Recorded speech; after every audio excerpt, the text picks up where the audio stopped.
నిన్నటి వరకు టాప్ తాలూకా కటింగ్ అయిపోయింది కదండి. ఇప్పుడు మనం హ్యాండ్స్ కటింగ్ చూద్దాము. ఇక్కడ నాకు వచ్చేసి హ్యాండ్ లెంగ్త్ వచ్చేసి 6 ఇంచెస్ కావాలి. సో దానికి ఒక 1 ఇంచ్ యాడ్ చేసుకొని 7 ఇంచెస్కి నేను మార్క్ చేసుకున్నాను.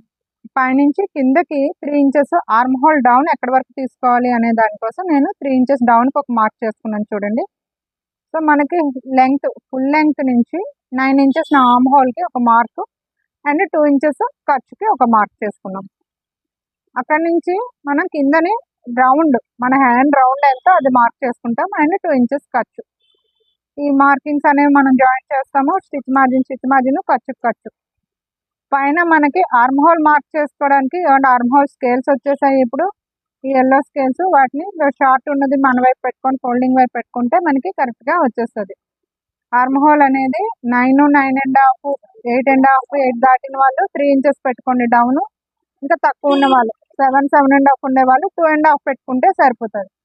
అలాగే హ్యాండ్ ఇంకా షార్ట్ అయిన వాళ్ళు కూడా అంటే 5 ఇంచెస్ 4 ఇంచెస్ హ్యాండ్ పెట్టుకుంటే 3 ఇంచెస్ అంటే స్లీవ్లెస్ లాగా అయిపోతుంది. కిందకి అండర్ ఆర్మ్లో ఉండదు అనుకుంటే కూడా 2.5 ఇంచెస్ లెంగ్త్ పెట్టుకుంటే సరిపోతుంది.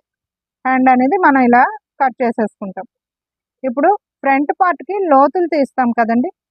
చూడండి, దానికి మనం ఇక్కడ పై పార్ట్ని నేను వెనక్కి కొంచెం ఫోల్డ్ చేస్తే మనం ఖర్చు ఎంత పెట్టుకున్నా కూడా అక్కడ మనం 1 ఇంచ్ బ్యాక్కి ఫోల్డ్ చేస్తే పైన కింద లేయర్ మీద మనకి ఎక్స్ట్రా కనిపిస్తుంది చూడండి. పై వైపు ఆ ఎక్స్ట్రా కనిపించింది కట్ చేసేస్తే మనకి ఫ్రంట్ వైపు లోతులు కట్ అయిపోతాయండి.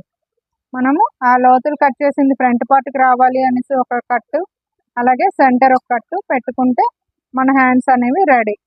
Thank you.